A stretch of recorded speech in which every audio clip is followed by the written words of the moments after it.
here in this moment. The Violence Against Women Act addresses domestic violence, sexual assault, dating violence, and stalking. And this reauthorization does it in a more holistic way. As a pre-VAWA survivor of domestic violence, I personally understand the importance. And as the CEO of the National Coalition Against Domestic Violence, I also understand the importance. For those of us in this room, answering the calls of survivors, literally and metaphorically, we understand that survivors are not one-dimensional. Individual survivors have different needs and different life circumstances. Some live in rural communities, and others live in urban communities. Some have children and others do not. Some need housing, some need advocacy,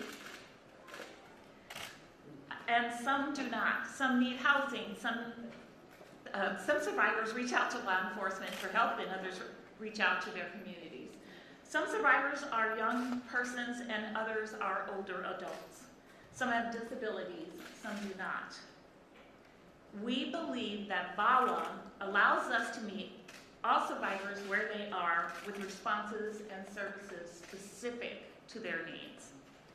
For those of us in this room, such as myself, who have survived some form of violence, we know too well what can happen when our specific needs aren't met. NCADV, our colleagues of the National Task Force to End Sexual and Domestic Violence, and every person who has worked for the past 5 years for the reauthorization are glad to be here in this moment. We in this room also want to thank the advocates on the ground who have devoted their lives to working with survivors of domestic violence and sexual assault.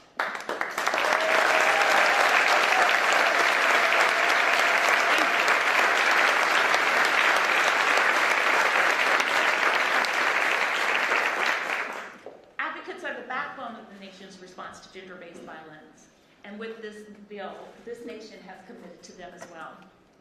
These 5 years of hard work to renew and strengthen VAWA would not be possible without the same tenacity and compassion of all, including bipartisan members of Congress and their staff.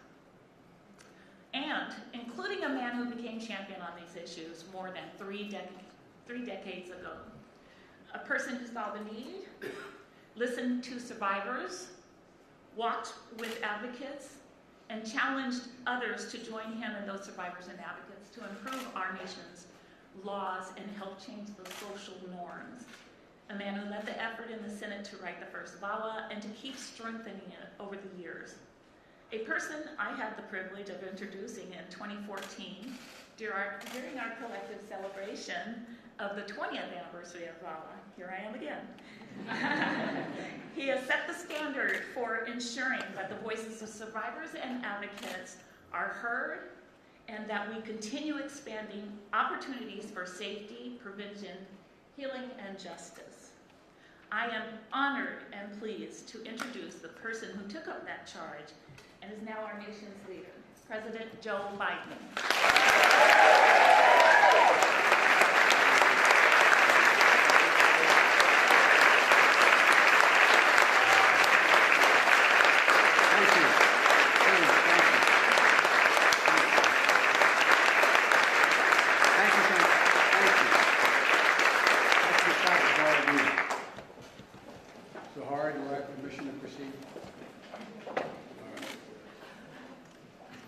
First of all, as I was standing there listening, I should say that thank all of you, everyone in this room. It didn't change the law.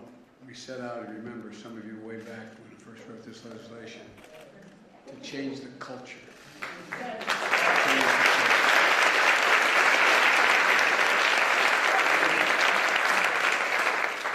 It's great to be with you all. Ruth, it's been an honor to stand with you through these years.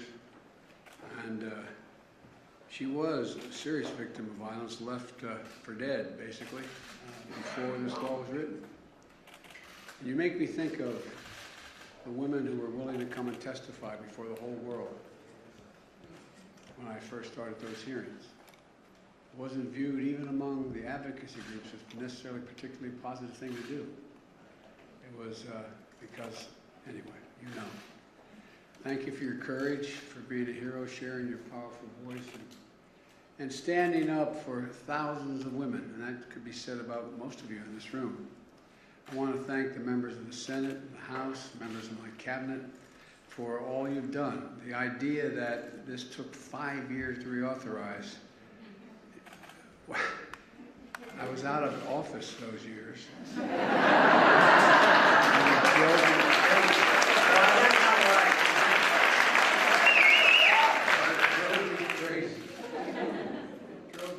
The rationale for why we weren't.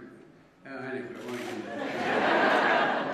I know some of you think maybe I should be out of office for another 4 years, but the point is, it's wonderful to see so many brave survivors, dedicated advocates, and truly old friends. So many have worked so hard to modernize the Violence Against Women Act, to make it stronger, make sure that it endures. And the reason we've been able to do so much, make so much progress in the past 20 years is because of all of you.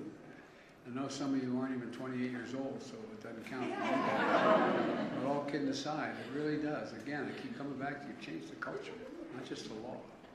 And I want to thank the bipartisan members of Congress who helped get this latest reauthorization. Brian Feinstein, Joni Ernst, Lisa Murkowski. And in the House, representatives, nobody worked harder than Sheila Jackson Lee.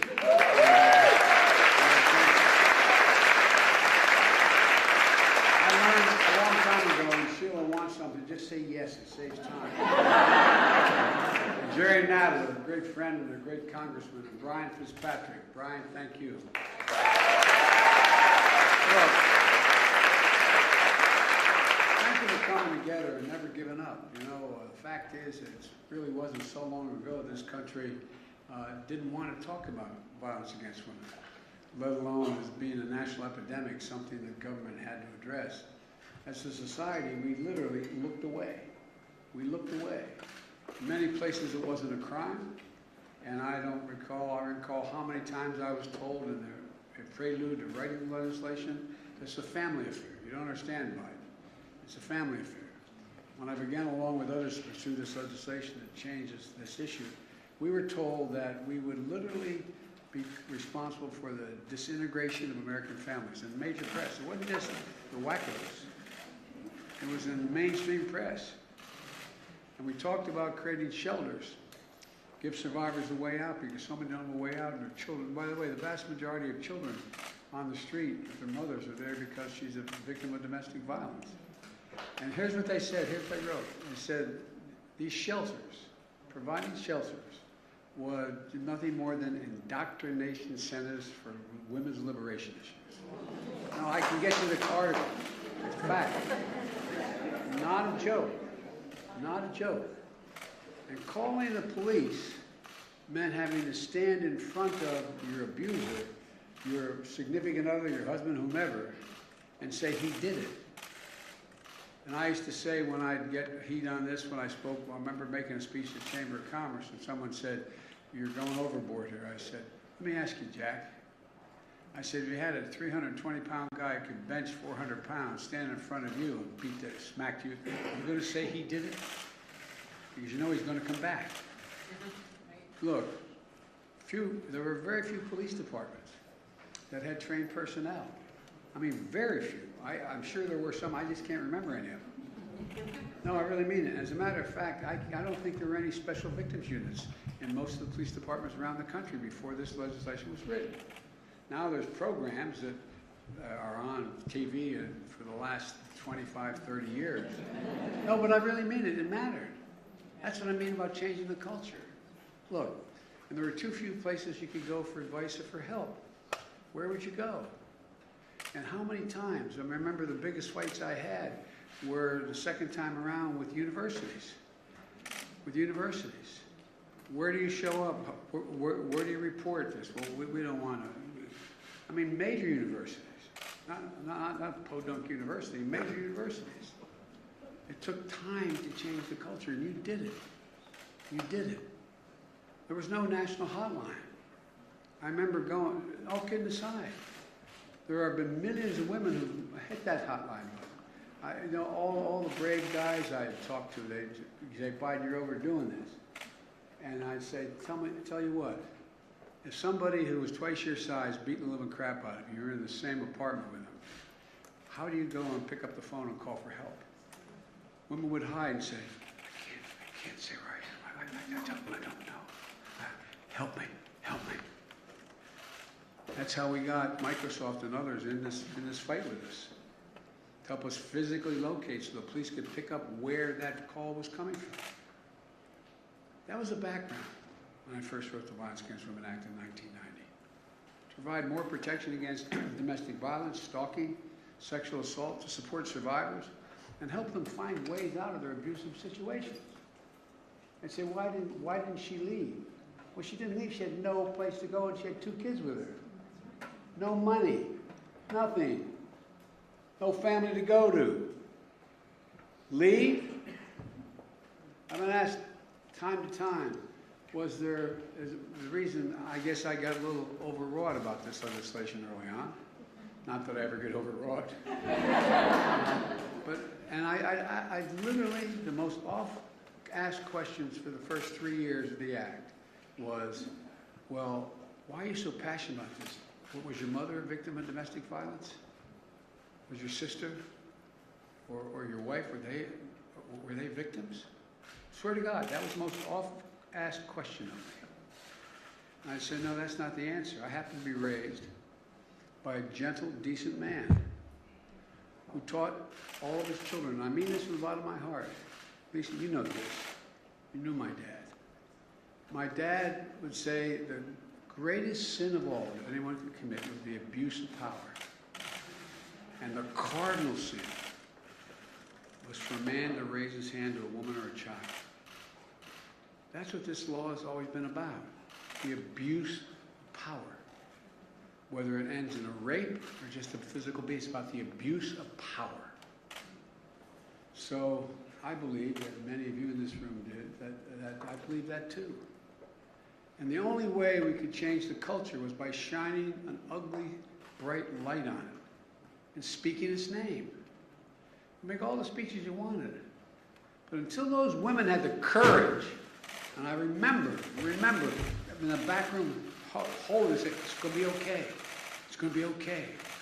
Can you imagine being among the first to stand before the whole damn world? And millions of people hear you recite how you were abused? It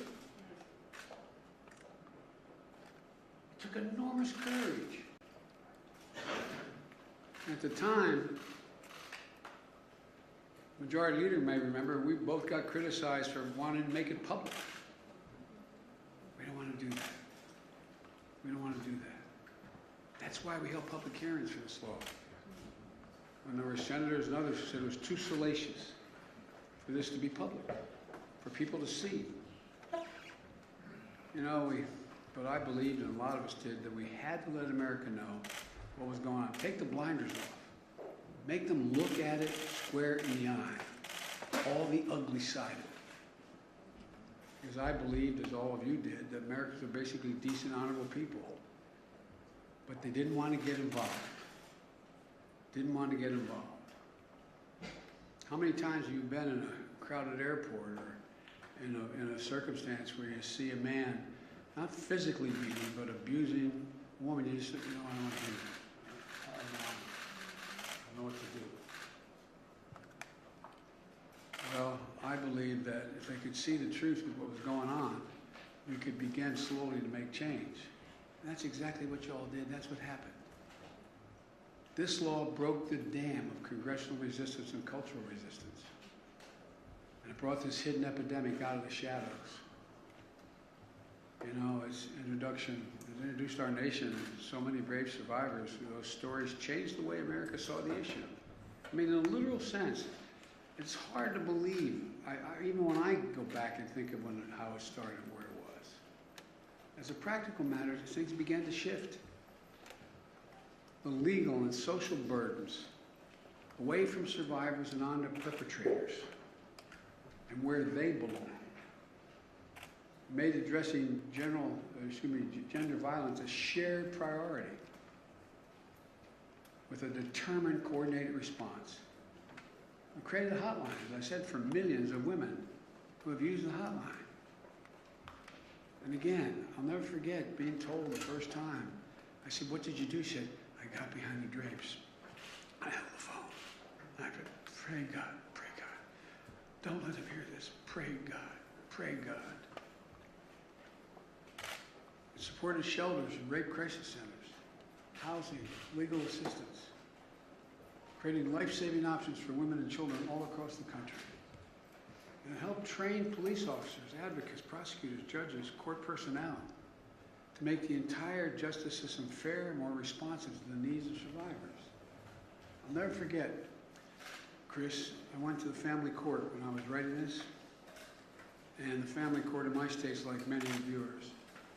And I watched, because I was told this would happen, I watched a woman come up to the desk and say, I want to report that my husband's beating me up. Well, why don't you have a seat over there? Not a joke. Go back and check your family courts back in the day. That's what happened. That's okay. You go over here. We'll get to that. No. I need help now. You know, the law has saved lives. It's helped women rebuild their lives. The hardest thing to get done was arrest on information. Because what used to happen is, a cop may be in the street and see a husband or a boyfriend or a man, anyone, smack his wife. They come over and say, "Do you want to bring charges?" What else are you going to say? "Yeah, I want to bring." We got the law changed to say the cop can arrest on information. He saw it happen. He saw it happen. And all these these tough guys. Even in 1994, we knew there was much more we had to do. You know, that was only the beginning. That's why, because of all of you in this room, every time we reauthorize this law, it's been improved. It's not like we didn't know we wanted to do these other things in the beginning. As we did as much as we could and keep trying to add to it. You remember, you were sat at my desk a lot of times. Broadening from domestic violence includes stalking, sexual assault in 2000, that was the change made. Expanding access to services for immigrants and communities of color in 2005, that was the change. Restoring jurisdiction to tribal courts.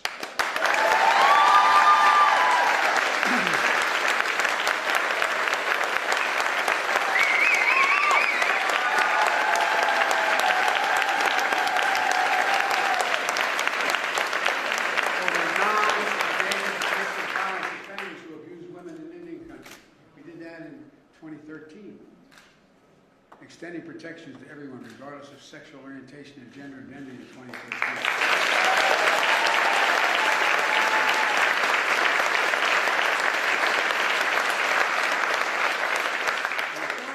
You all should, the country owes you.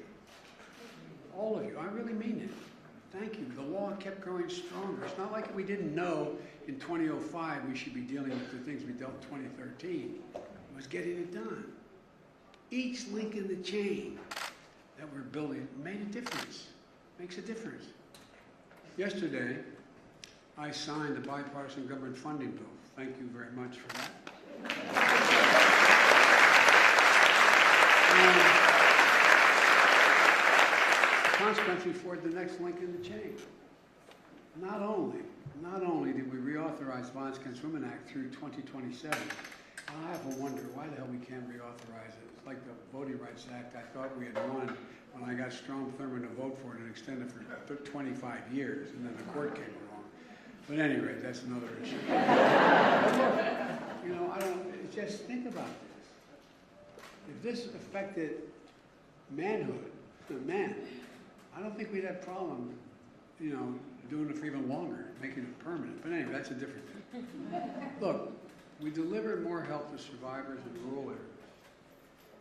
We understand in underserved communities. for a simple reason. There's no place to go. You know, whether it's Arizona or whether it's Michigan, wherever it is. You're in a rural area, you call, you get help, and you do get help, and then they leave, and the next nearest town is 20 miles. How long does it take for the cop to get there? Tribal courts will now be able to exercise jurisdiction over non-native perpetrators of sexual assault, child abuse, sex trafficking, and so much more.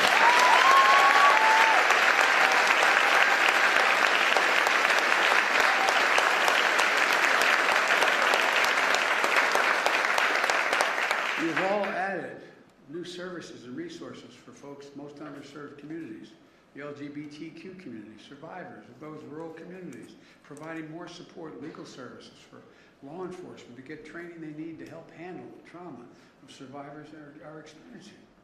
And by the way, it's not a criticism of the police.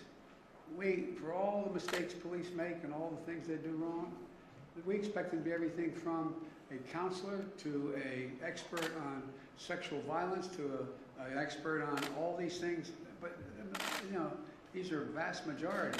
People with, you know, degrees that are 2-year degrees after school. I mean, they're smart, but we expect them to be psychologists. We expect them to be everything.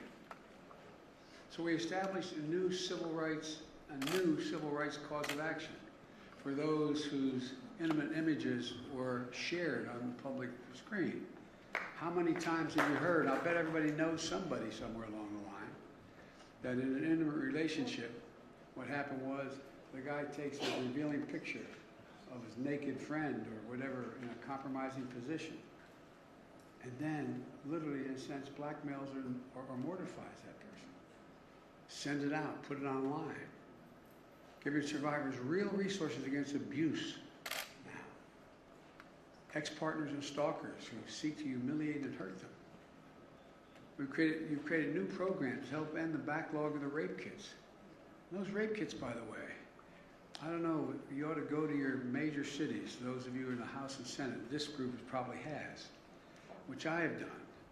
And this backlog is so significant. You could solve literally a significant portion of, look, the only thing I learned that's worse than for a woman, worse than a woman who is abused or raped and says it's Charlie who did it and no one believes her, him against her.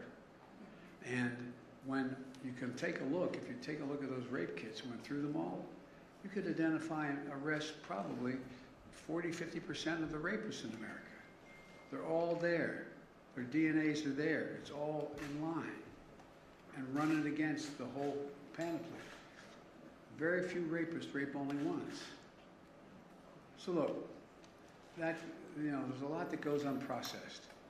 And we have to make sure survivors get compensation, and if there have been delays in their cases, you know, we've made improvements in the National Criminal Background Check System to help states investigate and prosecute cases when abusers who are barred from purchasing firearms attempt to do so. That we've done federally. Quite frankly, that's one of the things that held up this bill for much too long. Much too long. Those are just a few of the ways we've strengthened not we, you've strengthened the law, because I just came back on the range again. But look, it comes on top of the work we've done together over the last years to make progress. We know the pandemic only exacerbated instances of domestic violence and sexual violence. It shot up like a Roman candle. And through the American Rescue Plan, the administration directed $1 billion in supplemental funding for domestic violence and sexual assault services.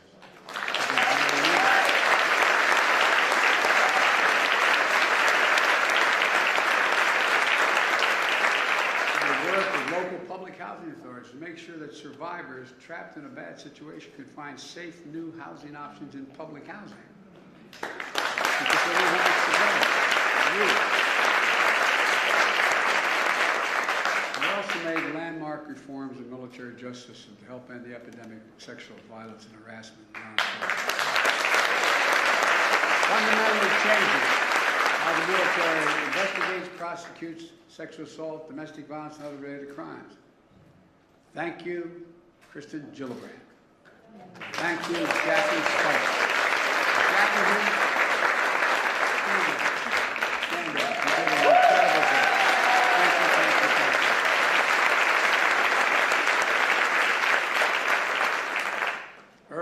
month, I signed a bipartisan bill that ends what we know as forced arbitration. That's wonderful, isn't it? The small print, I signed the contract, and the small print says you can't do anything if your boss, male or female, if you end up getting abused, if you end up doing something, you know, then you can't, you have to do it internally. No more.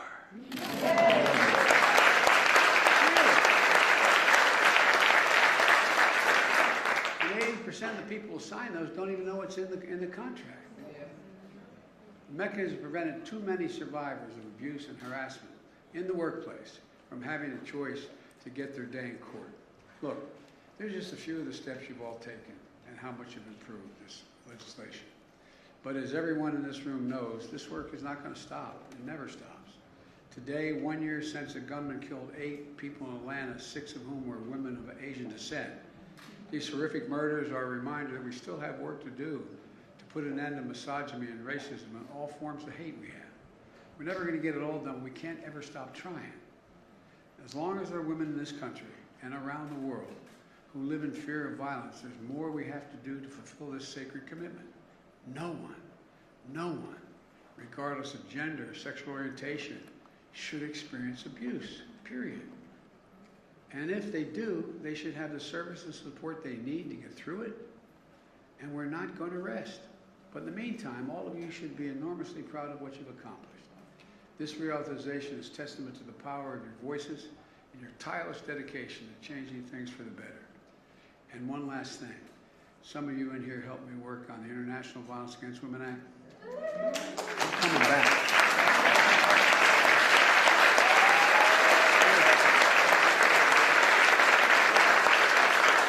And I'll tell you a very short concluding story. When I was vice president, I can't remember, probably the 7th year in or thereabouts, I was in India. And I met at the home where Mahatma Gandhi was able to be hidden for a long while. And I met with 2 of the daughters of India's most serious liberators. And you know, I thought they were going to ask me questions about, you know, U.S.-India relations. They said, "Can you help us write a Violence Against Women Act?" Not a joke. Just by some of you speaking out, Republicans and Democrats, just by your speaking out about how we abhor those nations that do in fact call for and go through the list, is changing behaviors. I think we have to even be stronger than that, but that's another boring speech. But look, let's keep going.